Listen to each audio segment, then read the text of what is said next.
Hello and welcome to our webinar, HarperCollins Children's Books Summer 2022 Librarian Preview. I'm Maggie Reagan, Senior Editor, Books for Youth at Booklist.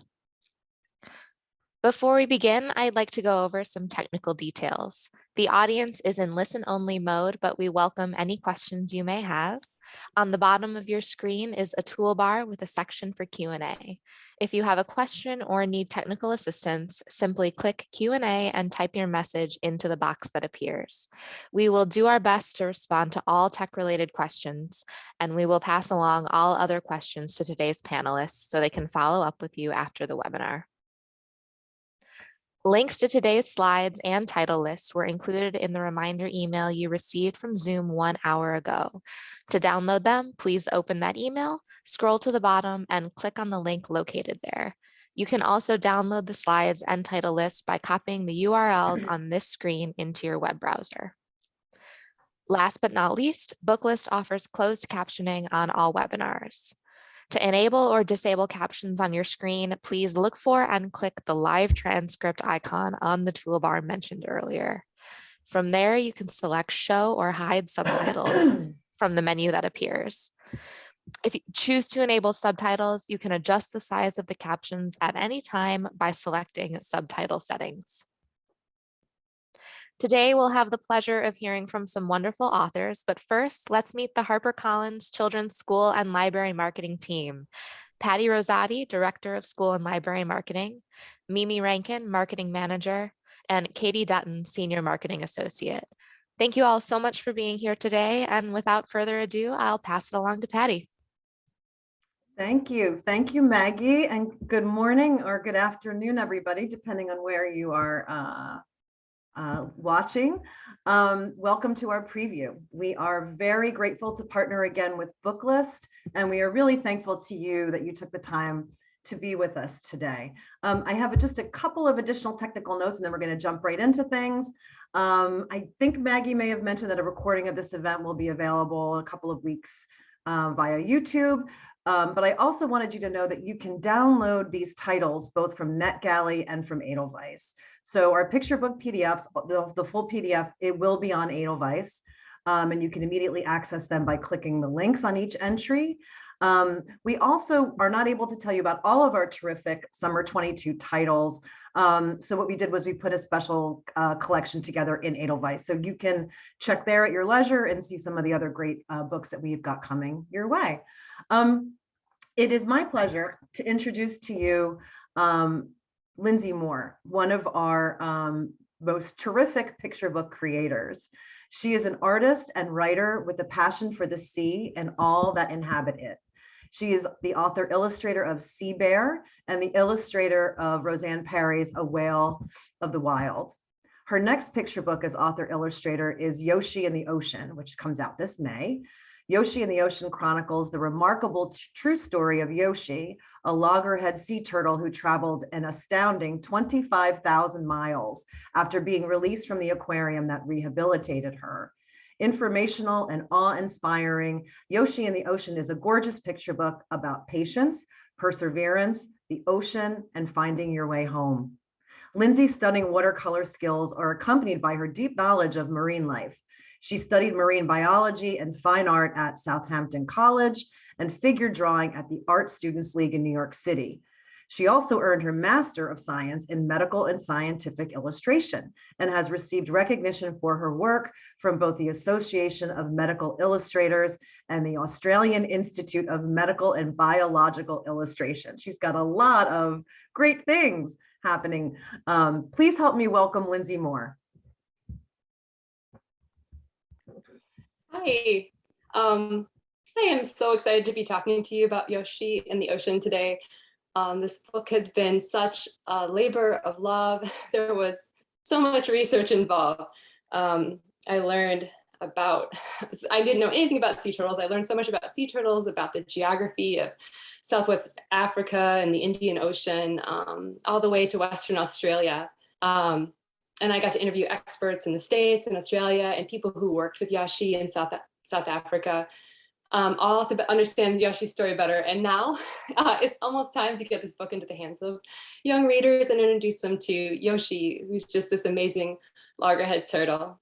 Okay, I had, if you don't mind switching to the next slide, I had a couple pictures of Yoshi just, you know, at the aquarium, Two Oceans Aquarium, and being released. Okay, next, please. And then I just wanted to show you before I read Yoshi, kind of like my process a little bit. I work in watercolors in layers, like light to dark, traditionally. I've always loved watercolor.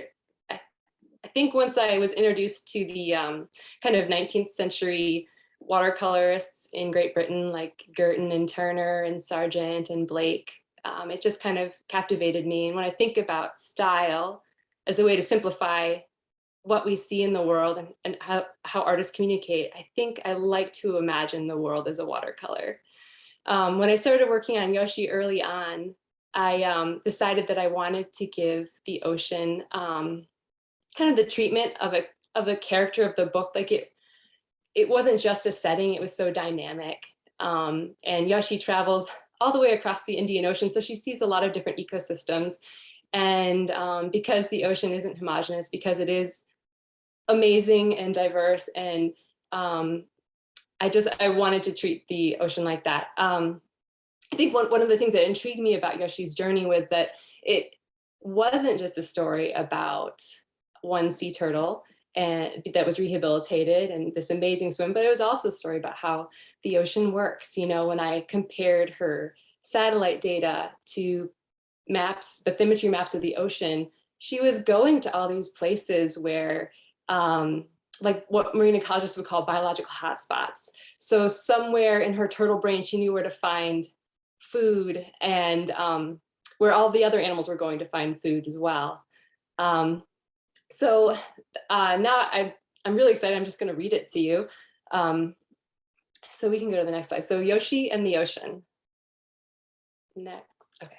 Before she had a name, she was an egg, or she was within an egg, flippers folded around her yolk, until the size of her small world and the voice of the waves made her restless. They drew her out of her egg, down the slope of a moonlit beach, and into the surf. Yoshi in the ocean. This is Yoshi, small and broken, found by fishermen in the waves. They give her a place to rest. They give her fish to eat from their nets, and a name, Yoshitaro. This is Yoshi, little patient. She is the first turtle the aquarium in Cape Town has cared for. They see the dent in her side. They see the size of her spirit and appetite.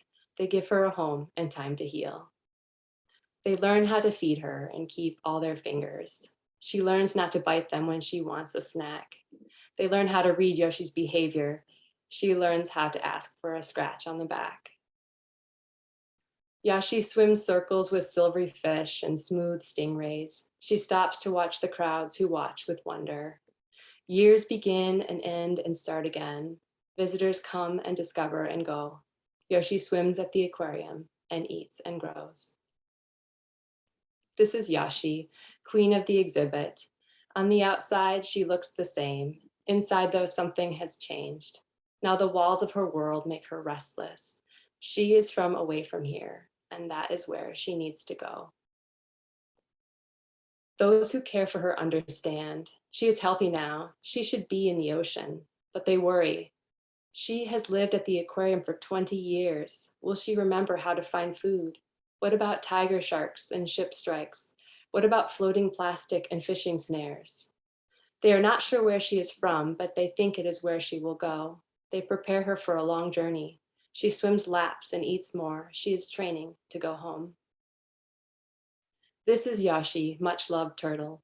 Scientists glue a tracking tag to her shell. When the weather is calm and welcoming, they take her out to deep water.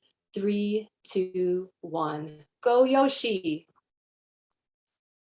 This is Yoshi, wild turtle. She is remembering what the ocean is like, the shape of a wave, the shift of the wind, the push of a current, and the sky. Each time Yoshi stops at the surface for a breath of air, a signal is sent out strong and clear to satellites crisscrossing in the exosphere. Hello from Yoshi, I am here. This is Yoshi, ocean wanderer. She loops through plankton blooms that form like clouds near the sunlit surface. Miles of wispy gardens feed crowds of fish and floating sea creatures. A plankton bloom attracts a feast for pilchards and penguins and Yoshi. This is Yoshi, clever turtle. On a single breath of air, she dives down below the blooms through scales and shells and fish guts that fall like snow on the oozing seabed. Where the sun is not as strong, she finds food for her journey. Snails and clams, shrimp and crabs all make a delicious crunch. This is Yoshi, intrepid turtle. She winds her way northward against warm currents, against expectations. Where is she going, they wonder in Cape Town. She swims north along the underwater edge of the African continent, sometimes right on the slope where the seafloor drops away into darkness, the beginning of the abyss. She swims in the space between two worlds, the deep sea and the coastal sea, where worlds meet and water mixes, food is plentiful, and so are fishing vessels. She swims through busy fishing grounds where silent lines hang easy snacks from deadly hooks. Those who love her hold their breath. Hello from Yoshi, I am here. This is Yoshi, ocean turtle. She crosses into the abyss to swim among seamounts that rise miles high off the ocean floor. Rowdy currents roll up the steep sides. There is plenty of food for Yoshi to find to fuel her on her journey. She feasts for a while, then turns south, and everyone wonders where she is going. This is Yoshi, homeward bound turtle. She is rounding the cape where two oceans meet, where currents collide, where waves are known to rise like cliffs and swallow ships. She swims east, and everyone wonders where she is going. Hello from Yoshi, I am here. This is Yoshi, high seas turtle. She swims along underwater mountain ridges that stretch like a seam across the ocean floor, so deep she cannot even reach their peaks.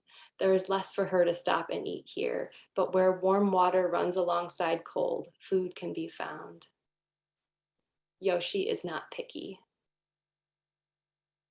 Her journey is wide like the wild. It curves over the surface of the earth, eastward, eastward, across a deep ocean basin for weeks, for months, for a year. Hello from Yoshi, I am here. This is Yoshi, determined turtle. Now the seafloor slopes upward. She crosses over a ledge where the deep sea ends and Australia begins. She leaves the abyss behind and the world wonders, where is she going? She is going where she belongs. This is Yoshi, wild at heart. She has left a life with walls and windows and survived in untamed spaces. She has crossed a wide ocean to feed with other loggerheads in quiet places among mud flats, fields of seagrass, and towering coral domes. Hello from Yoshi, I am home. And that's the end. And then we have a bunch of back matter to show you. We could just flip through these really quickly, but a map of Yoshi's journey. Next, please. Sea turtle anatomy, that was super fun to make. And then just more about the ocean. And then finally, there's stuff about satellite transmitters on animals. So that's it. Thank you so much for your time. Thank you so much, Lindsay. That was incredible. I'm sure some of you guys would want to use this book in your summer reading promotions. If you're doing the Oceans of Possibility, I would absolutely be adding that if I were you. If we can go to the next slide. Yes, we are going to start on picture books. I'm Katie Dutton, Senior Associate on the School and Library Marketing team. I'm going to very quickly spotlight some of our exciting picture books hitting shelves in 2022. As a reminder, as Patty mentioned, all of these titles, as well as the ones that we didn't have time for today, are included in our Edelweiss collection. So also available on Edelweiss are the full interiors of every single one of our Harper picture books. So once you find the title you're looking for, you just click on the word content and click on the word links, and you'll see the PDF right there. So diving right in, we've got a selection of picture books that are just perfect for those STEAM units. A Mouthful of Minnows is a humorous tale of a snapping turtle named Alfonso, who uses his worm-like tongue to lure minnows into his mouth for breakfast, with a somewhat surprising twist ending. This is another great title to consider adding to your summer reading promotions, especially if you're using the National Oceans of Possibilities theme this year. Our good friends Kevin Henkes and Laura Dronzik return in Little Houses, a heartwarming story about wonder, curiosity, and the hidden treasures of the sea. Building is Henry Cole's follow-up to The Gorgeous Nesting. It follows a family of beavers as they do what beavers do best, build. To Make is a joyful celebration of collaboration, patience, and creativity from author Danielle Davis and illustrator Mags DeRoma.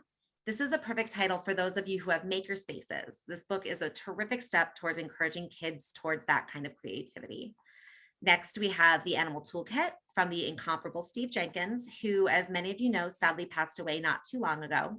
Like all of his work, this nonfiction book about the way animals use tools is fascinating, engaging, and inspiring.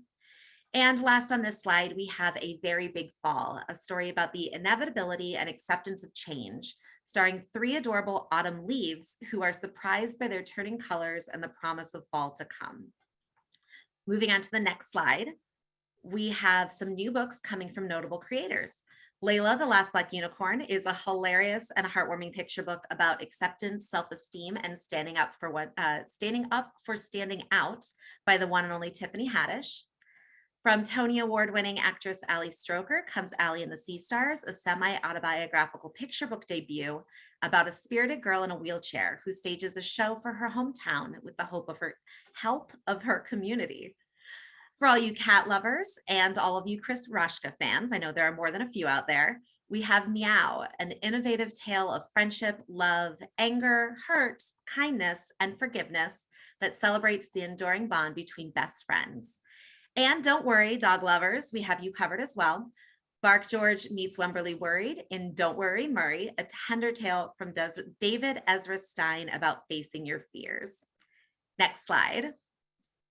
And rounding out the picture book section, here we have some of our standout picture books by and about diverse voices. Punky Aloha features one of the most adorable main characters I have ever seen, a skateboarding Polynesian girl who uses the power of saying aloha to make friends and experience exciting and unexpected adventures. There's a real dearth of titles by and about Pacific Islanders, and this terrific book helps to fill that gap.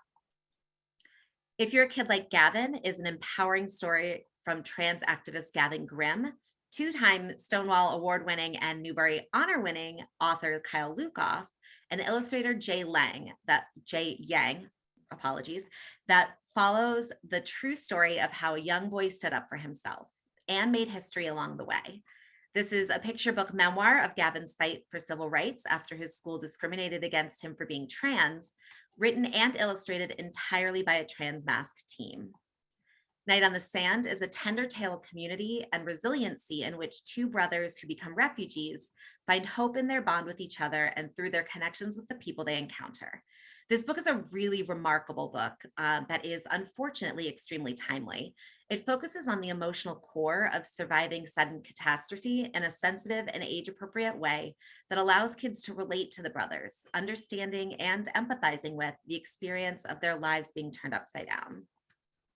Stacey Abrams in The Fight to Vote is an inspiring biography of Stacey Abrams, politician, voters' rights activist, Nobel Peace Prize nominee, and prolific author from a powerhouse team.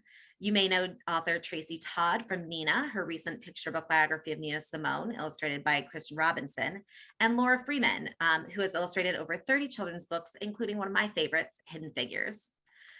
Elephant's Big Solo is an adorable, accessible, irresistible exploration of social anxiety in a sensitive and thoughtful way.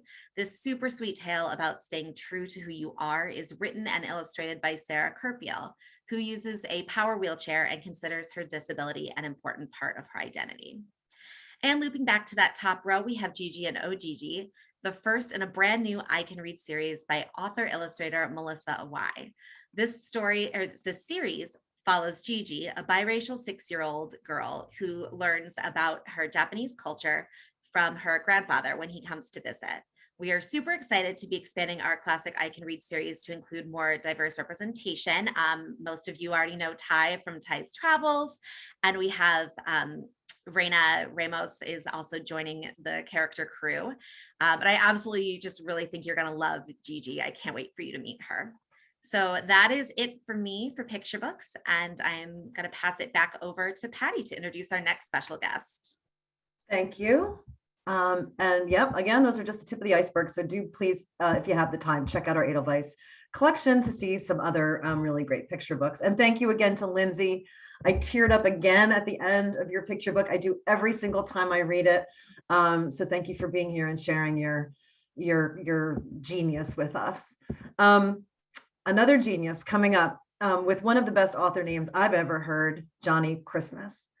JOHNNIE CHRISTMAS is a best-selling graphic novelist, best known for co-creating the series Angel Catbird with celebrated writer Margaret Atwood.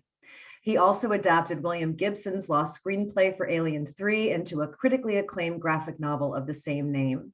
He was nominated for the Outstanding Cartoonist 2019 Joe Shuster Award for his graphic novel Firebug. His newest title, Swim Team, is his middle grade debut and may be best described as Bad News Bears meets New Kid. Learning to swim is a very serious issue in the Black community. Longstanding issues of race and class have meant that pools are either not present in the Black communities or are poorly maintained. JOHNNIE's inspiration for Swim Team was to encourage young African-American children to get in the pool and learn to swim. He's here to tell us more about it, so please do help me welcome JOHNNIE CHRISTMAS. Hi, thanks so much for the wonderful introduction, Patty, and thanks everyone for spending time with me on this Wednesday morning for me to talk to you about Swim Team, which is of everything I've worked on in my decade or so as a cartoonist. It's the thing I'm most proud of. And so I'm very excited for the opportunity to talk to you about it. So what is Swim Team? Swim Team is a story of Bree. She's a school-loving African-American girl who moves from her town in Brooklyn to Palmetto Shores, this town that is crazy about swimming. Yeah,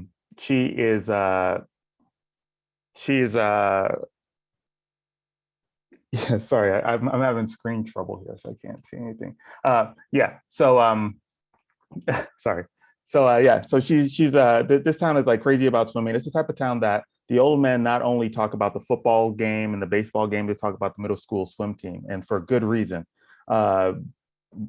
Bree's school went to state championships 50 years ago, and they were they didn't win, but it was something that was very important to them. And across town, it's even more notable, the accomplishments, because it's Holyoke Middle Prep School is they're 5-time champions at state championship. So in the midst of this swim crazy town, here comes Bree, and Bree has a secret. Bree doesn't know how to swim, and and it gets even worse for Bree because she ends up in the dreaded Swim 101. It's the only elective that's left. So Bree, this school-loving kid, is all of a sudden in a situation where she is avoiding this class. And it all comes to a head one day when Bree is walking near the swimming pool near her apartment complex, where her homework falls into the pool, and she goes in there and tries to fish it out and falls into the pool. And fortunately, her eccentric neighbor, Miss Etta from upstairs, sees this, runs on down there, and pulls Bree out of the pool. This turns the page for Bree, and when she learns that Miss Etta has had a long history with swimming. In fact, Miss Etta swam professionally for a while. She was a college swimmer. She was a high school swimmer, and she was actually on the very same middle school team at Bree's Middle School that went to state all those years ago. Their accomplishments were so incredible that they renamed the school after the first Black woman to win medals in swimming, Enid Brigitte, which I'm pretty excited that we got to do that in Swim Team. So every day after school, Miss Etta's teaching Bree how to swim, and they're going over it little by little. Bree's trepidatious, and she's she's afraid of the water, but little by little, she's learning little skills and making these little incremental steps that are making her a stronger and more confident swimmer, till the point where, Bree becomes actually a very good swimmer. And then a series of events happen, and Bree ends up on the school swim team. And it's a colorful bunch, this swim team. On the team, we've got Clara, which is Bree's best friend. She's a self-taught swimmer. We've also got Philippa, who's a very strong swimmer, but a terrible floater. So much so that all the other kids call her the anchor, but behind her back.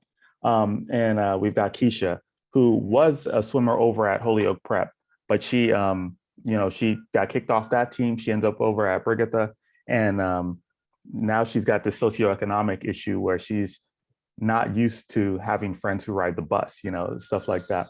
So our team has to, our ragtag bunch have to sort of coalesce, get together, and if they have any chance of going to state and facing off against a dominant Holyoke Prep. So with swim team, swim team is very personal to me in that when I was a kid, I fell into the pool and I almost drowned. And if it wasn't for my Uncle Mac pulling me out of that pool, I probably wouldn't be here today. And it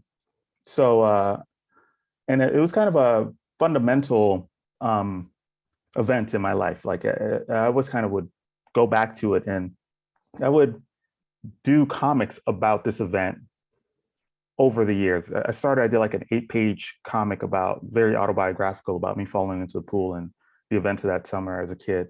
And then I would come back to it and I'd do like kind of a fantasy version. So when I started this iteration of this foundational myth of mine, not a myth, a truth, like a myth is kind of a truth, but told in a different way, allegorical way. So I would tell these friends of mine, what I'm working on, and I would tell them the story about Bree, and I would tell them my story, and little by little, they would always tell me that this was their story, that they too had issues around the pool, they too had fallen in as a kid, or they too had, a lack of access of pools in their neighborhood, and the research that I did for Swim Team bore that out. Somewhere around 60% of Black children don't know how to swim. And Black children around the ages between 10 and 14 are 10 times more likely to drown in a swimming pool than their white friends. And of course, this is all due to longstanding issues of segregation and pools not being available in Black neighborhoods, and pools being closed in neighborhoods, being poorly maintained, and moving out of the neighborhoods. So as a kid, I couldn't tell you where the pool was in like 20 miles of my neighborhood. So these sort of things have a long-lasting generational impact, because as you probably guessed, parents who don't know how to swim are less likely to have children who know how to swim. And in Swim Team, we do this beautiful way of telling that in a way that Miss Etta, she's a crazy jigsaw puzzle fanatic, and so we have this theme of jigsaw puzzles all throughout the story. And when Bree is wondering how come she doesn't know how to swim, or some people she doesn't know how to swim, Miss Etta uses the metaphor of a jigsaw puzzle of like, we're all a piece of this puzzle in this swimming culture, African American swimming culture, and we've all been pulled, little by little. You can't get the whole mosaic of it if one doesn't connects to the other, generationally. So what Miss Etta's goal is to put Bree's piece back into the puzzle. And that's hopefully what we could do here with Swim Team. If I knew how to, and it wasn't until I was an adult that I took adult swim classes, and I'm still not a very confident or strong swimmer. So if I could, I'd teach young children how to swim, become a lifeguard or whatever, but I'm not very good at that. But what I can do is tell stories. So this is my way of hopefully helping. One other thing I'd like to talk about with Swim Team that I think is just pretty cool is throughout my career, I've worked traditionally. And what does that mean? So that means that I use pencil on Bristol board draw out the whole thing. Then I take a watercolor brush and use India ink, and I would ink the drawings for a final drawing, what we call inking in comic books. But when I was working with Margaret Atwood on Angel Catbird, I started kind of a hybrid process of part traditional, part digital. And this time around, I thought, well, let me try and go full digital and see what how that works, and try it out a bit. And if I can't tell the difference between my digital line and my traditional line, I'm going to try this one digitally. So I tried it and tried it and tried it, and I couldn't. And in the end, I couldn't tell the difference between my digital line and my traditional line, which was pretty cool. But on the other side of that, so my drawings were digital, but on the other side of that, our colorist on Swim Team, the wonderful Hillary Jenkins, she paints the colors traditionally. Now, that's not something that's usually done in long form graphic novels. You'll see it in picture books like Lindsay's beautiful work, or illustration or what have you. But long form graphic novels, it's very labor intensive to do it that way. But I knew that Hillary would be able to hit the color textures of the water and all these she's got she's a trained painter, so she's got the color palette dialed in a way that folks working on Photoshop mostly don't have. So I thought it was a really cool push and pull between my digital line, Hillary's beautiful traditional coloring with the acrylics and gouache to pull this thing together in this make this very organic, warm feeling story. So thanks so much for your time. Thanks so much for spending part of your Wednesday with us again, and allowing me to talk to you about Swim Team. I'm so glad that that is going to be getting out into the world. And yeah, thanks so much. Well, thank you, Johnny. This is such an incredible story. I know we are all excited for Swim Team. It's such an important book. And I think we're all ready for summer now to go swimming. So this is great. Hi, everyone. My name is Mimi Rankin. I'm the marketing manager here on the school and library team at HarperCollins. Thank you so much for being here. And I'm so excited to tell you about some more new middle grade titles coming out this summer. So first, we've got more great graphic novels on this list. If you're not familiar with Harper Alley, it is our graphic novel imprint.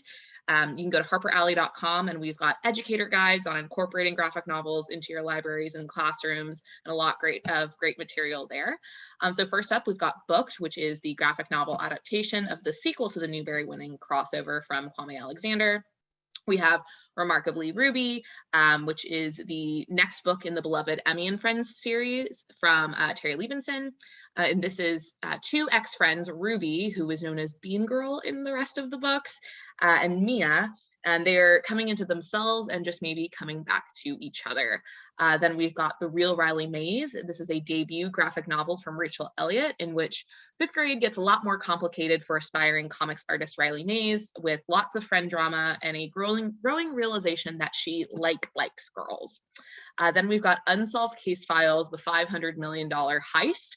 This is one of my favorite graphic nonfiction series. This is the third book in this series about real unsolved cases, and this time it details the Isabella Stewart Gardner heist, which is the largest and one of the most famous art thefts in the world.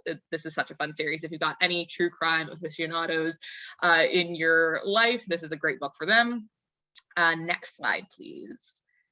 Then we're going to move on to some younger middle grade. So we've got an incredible list of those of books for that age that they're getting out of chapter books and they're kind of easing into the middle grade market. First, we've got JoJo McCoon's Fancy Pants. This is the second book in the JoJo series, in which the irrepressible JoJo is determined to learn how to be fancy before her aunt's wedding, but with her own particular flair. The first book in the series received not only 5-star reviews, but it was also named an ALA honor book. Then we've got Shirley Marisol Rainey. This is the second installment to the delightful young middle grade series from Newbery medalist Erin Entrada Kelly, who is also the illustrator for these books. Then we've got Leave It to Plum, which is one of my favorites. What happens when a small mammal with an oversized ego tries to take over the zoo? Well, chaos ensues. But don't worry, just leave it to Plum.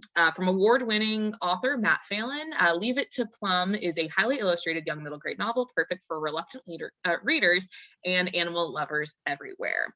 Then we've got Sir Ladybug and the Queen Bee. So this from Geisel Award-winning and Caldecott Honor author-illustrator Corey R. Tabor comes a clever and humorous young graphic novel series about the adventures of a valiant ladybug and his friends.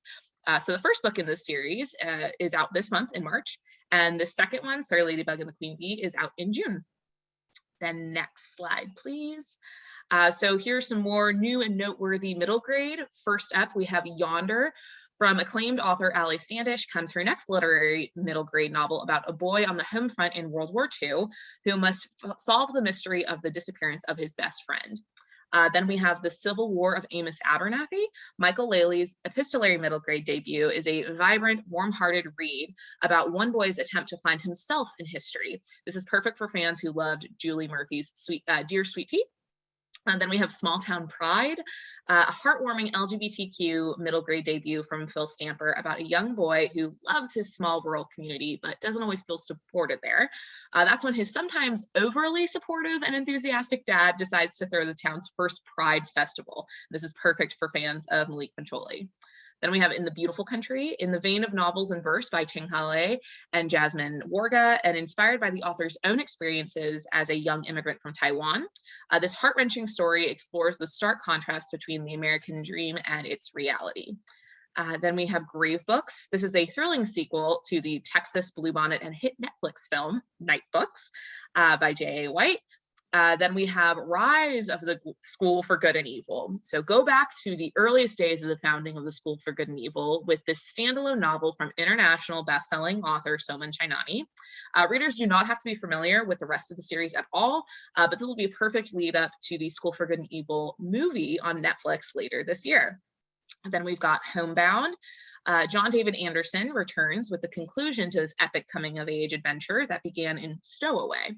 This is a riveting and heartfelt search for home and hope and home, family and future in a galaxy ravaged by war. And then finally, we've got The Last Beekeeper. Facing a world duly altered by climate change and those who profit from it, Yolanda Ciceron will have to fight to save the last known beehive from extinction in this stirring new adventure by award-winning author Pablo Cartaya. So these are all available for both for requests on both Edelweiss and NetGalley. And if you have any questions, my email will be on the final slide of our presentation. But we do have one more middle grade book I want to tell you about. So if we can go to the next slide. New York Times bestselling author Mac Barnett and Caldecott Honor artist Shawn Harris team up for a hilarious full color middle grade graphic novel duology of space adventures. And we have a video from the team telling you a little bit more about this pizza perfect pairing. Mac Barnett. I'm Shawn Harris. And we have been friends for a long time. Since we were 7. But at the beginning of the pandemic, we couldn't hang out anymore. We were stuck in our houses, and so we decided to make a live cartoon for kids that were also stuck in their houses. If you've never heard of a live cartoon before, that's because we invented them. Every week, I would write a script and send it to Shawn. And then I'd make between 25 and 50 drawings and an original song. On Saturday mornings, we would get on a Zoom call and we would perform the cartoon. And over 3 months, we made a 12-part science fiction epic called The First Cat in Space Ate Pizza.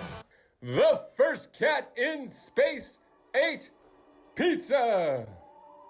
It's about a cat that gets blasted into space to save the moon from being eaten by rats. It was viewed by hundreds of thousands of kids across the world, and soon it will be a graphic novel on Harper Alley. It's got rockets and robots, kings and queens, pirates, prophecies, giants, generals. So thank you, booksellers, librarians, anyone who gets books into kids' hands. Thank you. The First Cat in Space Ate Pizza!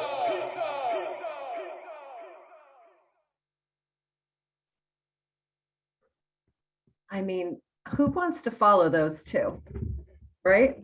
Not me, but I will, because I could not be happier to tell you about our next guest. He is Eliot Schrefer. He is National Book Award finalist and Stonewall Honor author. He's a critically acclaimed and best-selling children's author. He spent over a decade writing and researching animals. He's currently pursuing a grad degree at NYU in animal studies. In his new YA nonfiction title, Eliot poses the question, so just how queer are ducks? In sharp and witty prose, aided by humorous comics from artist Jules Zuckerberg, Eliot uses science, history, anthropology, and sociology to illustrate the diversity of sexual behavior in the animal world. This project is the perfect marriage of the personal and the professional for Eliot, and it shows in the meticulous research and execution of this book. Ladies and gentlemen, please help me welcome Eliot Schrefer. Thank you so much, Patty. Shockingly, I'm going to go analog, so I'm not going to share my screen, partly because sharing screen has started to give me a rash in this pandemic age. But I just love that video. If I were a cat that went to space, I would start by eating pizza as well. And so thank you so much for giving me the space to talk to everyone. Thank you for coming to talk to Johnny and Lindsay and me. And I understand how important time is for everyone. So I'm so excited to share the story behind Queer Ducks and what this book is about. So as Patty mentioned, I am also in the animal studies program at NYU. I've long written narratives that combine animals and humans in story form. This is my first work of nonfiction, and it came through my research during the program, which allowed me to discover that there has been what can only be termed really an explosion of research in the last 20 years into same-sex sexual behavior in animals. Nature, the foremost magazine, journal for scientific studies, just released a study of studies that there's 1,500 different animal species with peer-reviewed confirmed research documenting same-sex sexual behavior in the wild. And it's boggling to me that I got to this topic first. There's no book like this out there yet. It's a story that I would have desperately needed when I was a nerdy gay kid. And I look forward to sharing with nerdy gay kids and even some non-nerds. They're okay too. But the big origin for it, the way the book starts, is by looking at the penguin exhibit at the Edinburgh Zoo, which they got the first population of penguins in Europe in 1917. They kidnapped some birds from Antarctica and brought them to live in Edinburgh. And they named them proper Scottish names. They were like Anne and Bertha and Charles and Dora and Eric, I think. And then as the years went by, they realized they had gotten the sexes of these birds wrong because the wrong birds were having sex. So they must have gotten the boys and girls mixed up. Penguins, by the way, are sexually monomorphic, meaning that you can't tell by looking at one if it's a male or female. And the majority of animals are sexually monomorphic, which is going to be important in a moment. But they realized, oh, shoot, we got all the sexes wrong for these birds. So they regender assigned all the birds. So Anne became Adam, Bertha became Bertrand, and so on. And then it all worked. And then penguins are not sexually monogamous. So couples reshuffled. And the zoo realized in 1920, they had to announce to the public that all 5 penguins were bisexual. And bisexuality is far more rampant in the animal world than anyone has really known. But with these sexually monomorphic animals, which again is the majority, we weren't able to just look at them and know males and females, which meant we just assumed that 2 pigeons mounting each other were a male and a female. Pigeons are another example of a monomorphic species. So I look at 10 different animal species in the book. I culled from that really large roster of overall options. And I look at 10 animals that allow us to answer some sort of question about what's going on in the natural world and some arguments, evolutionary arguments for why this could persist. Like, why would there be male animals having sex with male animals or female animals having sex with female animals? It seems like something Darwin should say is like they're not having offspring, so it's a useless behavior. But we've really discovered that sex produced bonding. It produced something that looks like love in non-human animals too. When you release oxytocin, it's the bonding hormone that is released through physical contact, and it allows you to have alliances and bonds within the social group, a social group of animals. There's a recent theory called Bisexual Advantage. It actually argues that fluid sexuality within an animal species raises the total number of offspring, even if it means sometimes animals are coming together that don't procreate. Bisexual Advantage would be an awesome band title, by the way. If any of you are forming a librarian band, I hope you will name it that. So one thing I do in the book is I talk to a bunch of researchers in the field. And I picked out 5 researchers from a variety of backgrounds to do Q&As within the book, just to show kids that there's a big diversity to who gets to do science, that science isn't just old white men in lab coats. So I chose a lot of people of color, people who are non-binary, people who are straight, people who are lesbian or bisexual, and just to show that the population of scientists has really changed a lot over time as well. I'm going to introduce you just a couple of the animal species I talk about, just because I'm sort of giddy about all this research and I just want to share it. One of them is the bottlenose dolphins. So the show Glee, which now I had to call an old show in this book because teenagers, like, it happened so long ago, they think it's ancient. Show Glee had a great line between 2 of the cheerleaders where one of them says, out of nowhere, Brittany says, did you know that dolphins are just gay sharks? And that always made me laugh, but it actually is sort of a little bit true. Dolphins have incredible amounts of male-male sexual behavior. And no one was sexing them in the wild before, but when we went in and looked, we found that male friendship, which was long known to be the dominating social grouping within dolphin societies, is a sexual friendship. And they have sex about 2.4 times an hour on average. And other whales don't have, their sexual life doesn't happen in the shallow. So we have no idea if they also have this level of sexual behavior. But it provides these incredible unions between males, which allows them to pick a female. She comes into the union for a season. They impregnate her. She goes off to raise the calf, and the 2 males will go on and spend their lives together traveling the seas. I also just wanted to talk quickly about the intersex animals. So one of the chapters asks, like, is there such thing as a trans animal? Is that even a way that we could think about animal identities? And I look at that through the velvet horned deer. So about 13% of white-tailed deer, which is the most common deer species, if you saw one on the road recently, you probably saw a whitetail. 13% of them are born with the bodies of does, but they grow antlers. And when they're after a year old, male deer will break the velvet on their antlers and they become full-fledged sexually mature males. These deers grow antlers with the bodies of does, but they never break the velvet. They have velvet the whole time, and they don't join the male society or the female society. They form their own groups of velvet-horned deer, these intersex deer. And they don't procreate, but within their society, they will adopt orphan fawns that have been neglected by their own mother. And so they raise this kind of found family raises young deer. And so we can't get into an animal's mind, so we can't say that, you know, the way that I present my gender is different than the way I know I am inside or what I was assigned as birth. So you can't really say an animal is trans, but the deer chapter really provides a way of looking at the question of transness in a way that would be approachable for kids. And I wanted to write this book for teens first and foremost. There is no adult-facing book on this topic yet. Hopefully there will be one soon. But I know when I was 11, you won't be surprised to hear I was a nerdy kid. I had a bright blonde bowl cut, almost these same glasses. And when I realized I was gay, it was sharp and clear. It just came out from inside of me. And as soon as I hit puberty, I knew I was attracted to men. I went to the encyclopedia. So I went to the Encyclopedia Britannica and I looked up homosexuality in 1991.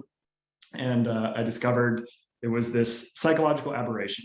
Like something has gone wrong in some humans that makes them gay or lesbian or bisexual. And that was a really hard pill to take. Basically, it said that I was unnatural, that there was something that was wrong. And I got to the other side of that and I learned to embrace queerness and to love myself.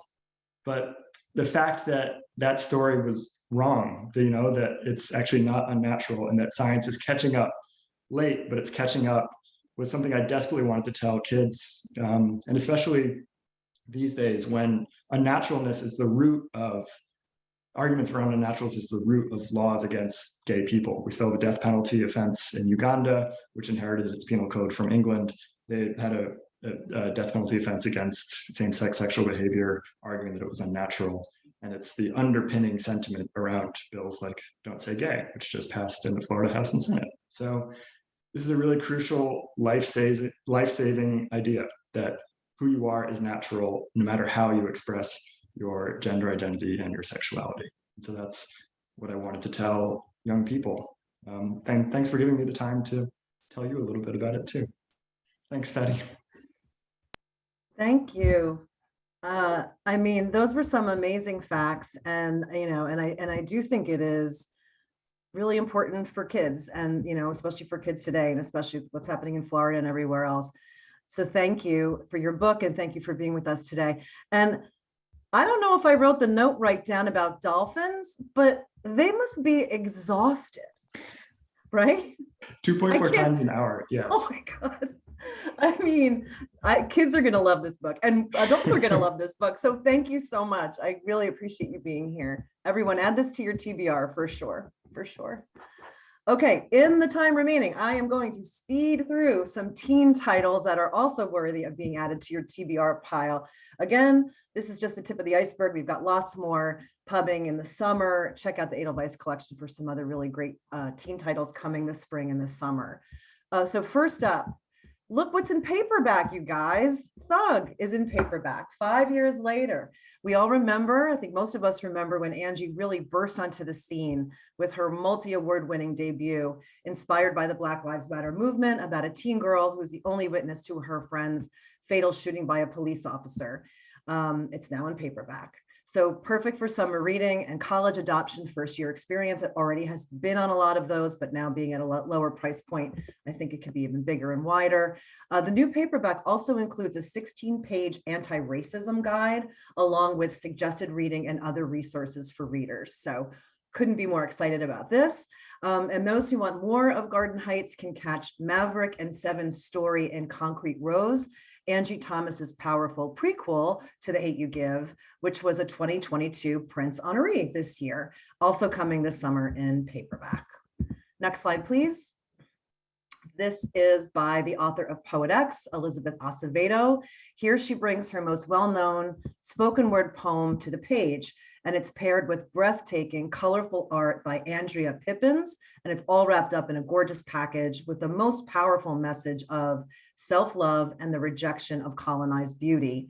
And I just wanted to give a nod to Poet X in paperback, and a quick mention that this book also has been chosen for many all-school, all-community reads and summer reading lists, and you may want to consider this title for that if that is something that you have your hand in. Next slide, please. This is Year to the Day by Robin Benway. Leo can't remember what happened the night of the accident. All she knows is that she left the party with her older sister, Nina, and Nina's boyfriend, East. And now Nina is dead, killed by a drunk driver, and leaving Leo with a hole inside her that's impossible to fill.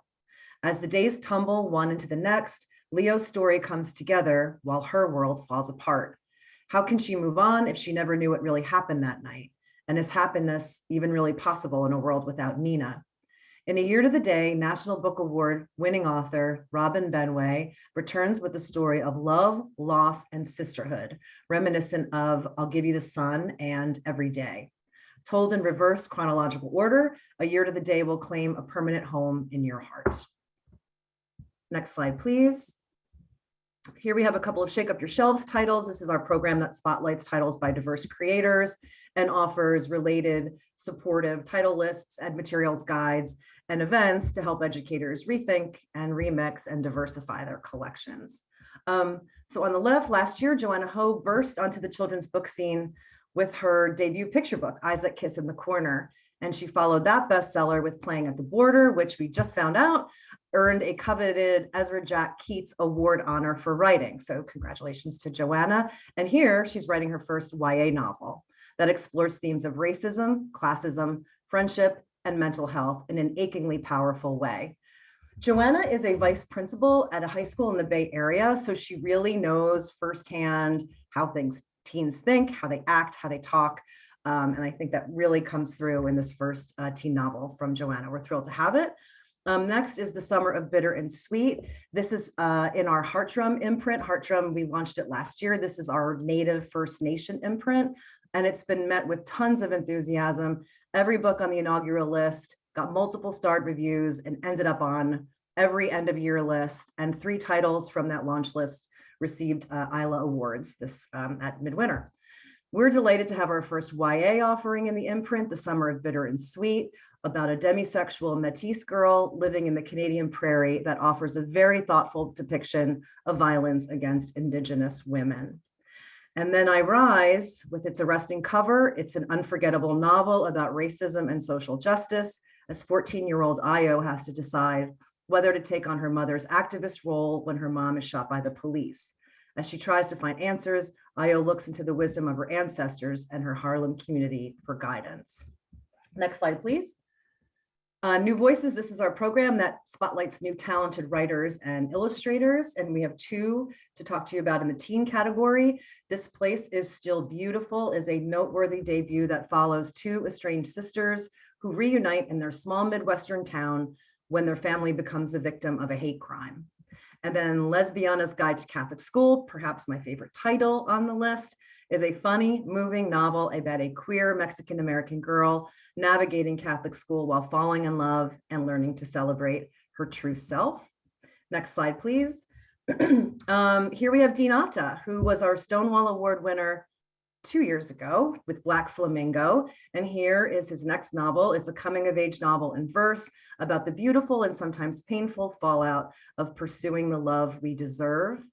And Private Label by Kelly Yang, who we all know. This is a YA romance about a Chinese American girl who gets help from the new boy in town to search for her dad after her mother is diagnosed with cancer.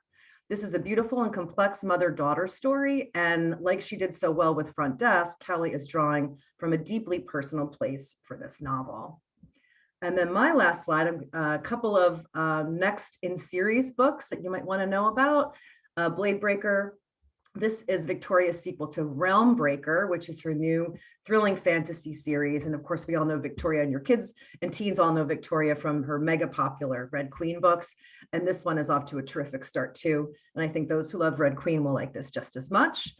My Imaginary Mary, this is by the best-selling authors of My Lady Jane. And here they're back with the electric, poetic, and almost historical tale of the one and only Mary Shelley. And then Empress Crowned in Red, another fabulous jacket. This is the highly anticipated sequel to Witches Steeped in Gold, Jamaican-inspired fantasy about 2 powerful witches. All right, that's it from me on the teen front. Here's our little slide to remind you once again that e-galleys are on Edelweiss and NetGalley. If you're not already signed up with us, if you tell us when you sign up that you're a librarian or a teacher, you will be approved within 24 hours.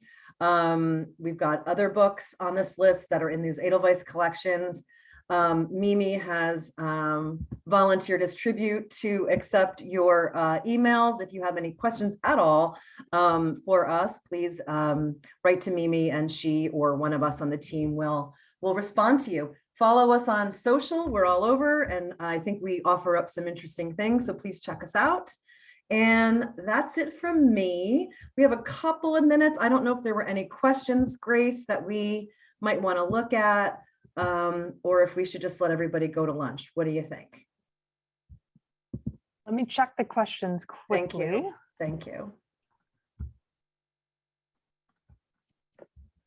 I'm not seeing too many questions. I'm just seeing, honestly, a lot of love for all these beautiful authors' books. Yeah, that's great. Thank you. I mean, truly, seeing this art, hearing the backstories, hearing all of the, you know, the energy and the love that you put into them is really something. And I could listen to you all day. And I'm sorry that we were only here for an hour, but I really do thank you, our wonderful creators, for being with us. And you in the audience, thank you for all of your enthusiasm as well. Please don't be shy. Please be in touch. Thank you again for being with us. I think our friends at Booklist might have a couple of last minute things to say. So I'll shut up and turn it over to them. Thanks. We do have just a few words to wrap up with, but thank you so much, Patty. And thank you so much to Lindsay, Johnny, and Eliot, and to everyone at the HarperCollins Children's School and Library Marketing team. Tomorrow, all attendees will receive an email containing links to today's slide presentation, title list, certificate of completion, and video recording.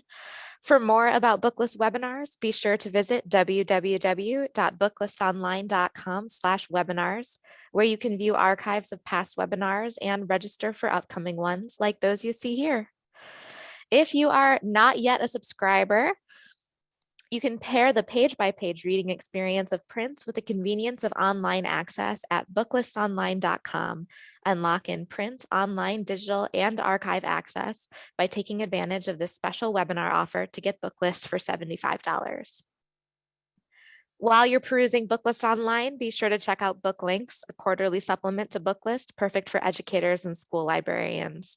It is now freely available to all. To start reading, type booklinks.booklistonline.com into your web browser.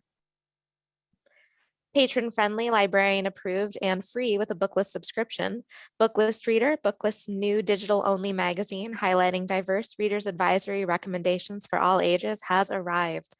To learn how to share the latest issue with your patrons, visit booklistonline.com/reader-issues. Thank you again for joining us for today's webinar, and one more huge thank you to our sponsor, HarperCollins Children's Book. This concludes today's webinar.